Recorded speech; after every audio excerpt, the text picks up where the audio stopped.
আসসালামু আলাইকুম ওয়া রাহমাতুল্লাহি ওয়া বারাকাতুহু। প্রিয় শিক্ষার্থীগণ, আজকে আমরা ইআরাবুল ইসিম, ইসিমের ইআরাব সমূহ সম্পর্কে জানব। এটা এমনই একটা গুরুত্বপূর্ণ আলোচনা, যদি আপনি এই ইসিমের ইআরাব সম্পর্কে না জানেন, তাহলে নাহুর শুরু থেকে শেষ পর্যন্ত পড়ে কোনো ফায়দা নেই।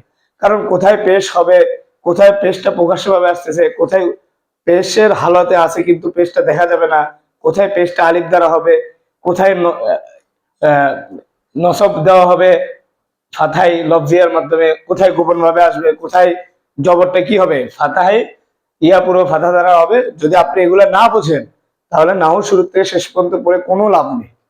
তো আমরা শুরু করি যে ইসিমের এরাব তিনটি: রফউন, নসবুন, জরুন। আপনারা এটা জানেন।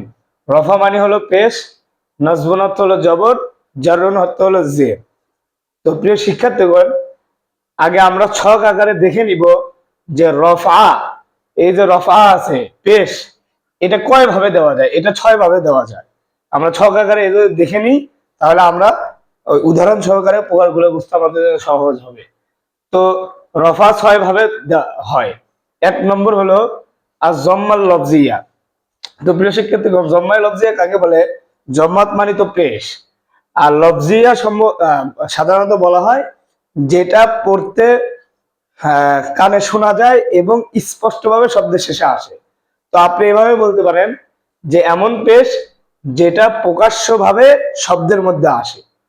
2 নম্বর হলো আর জম্মাই তাকদীরিয়া, অর্থাৎ এমন পেশ যেটা মানে পেশের হালতে শব্দটা থাকবে কিন্তু পেশটা আপনি দেখবেন না, তাকদীরিয়া মানে গোপন থাকবে, উজ্জ্বল থাকবে।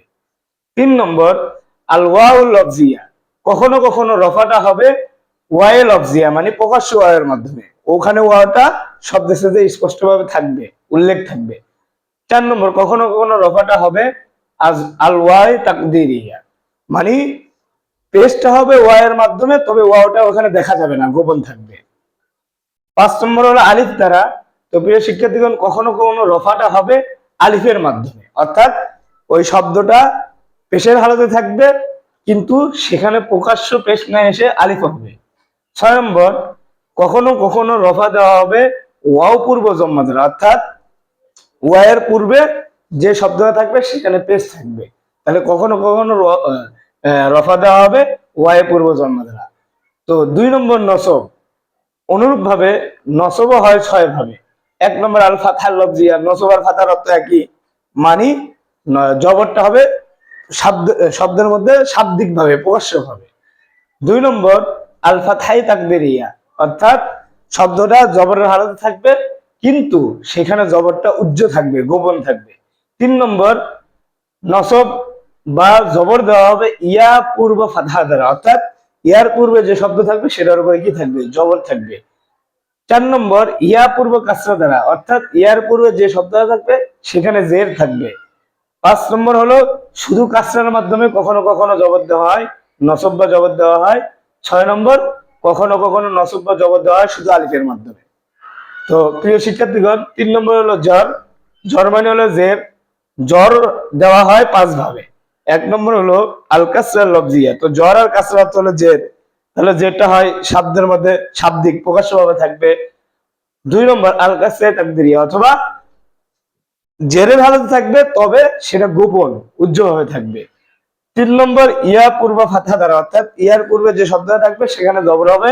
4 নম্বর হলো ইয়া পূর্ব কাসরা দ্বারা, ইয়ার পূর্বে যে শব্দটা থাকবে সেখানে জের হবে। আর 5 নম্বর হলো কখনো কখনো জ্বর অর্থাৎ জের দেওয়া হবে শুধু ফাতহার দ্বারা। তো প্রিয় শিক্ষার্থীগণ, এই ছকটা যদি আপনি ভালো করে মুখস্থ করে ফেলেন, তাহলে এরাবের প্রকারগুলো বোঝা আপনার জন্য সহজ হয়ে যাবে। তো এখন আমরা জানবো যে এরাব দেওয়া হয় 2 ভাবে।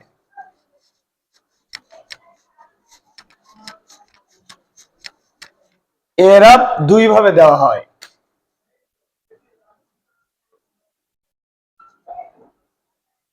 2 ভাবে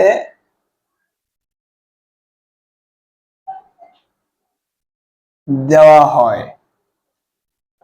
কি কি? 1 নম্বর হলো এরাব বিল হুরুফ।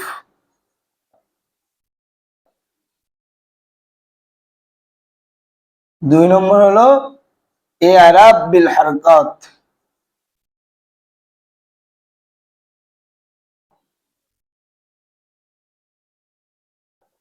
তো প্রিয় শিক্ষার্থীগণ, আপনারা তো এগুলো ভালো করে বুঝছেন। ইআরাব বিল হুরুফ অর্থাৎ কখনো কখনো ইআরাবটা হরফের মাধ্যমে দেওয়া হবে।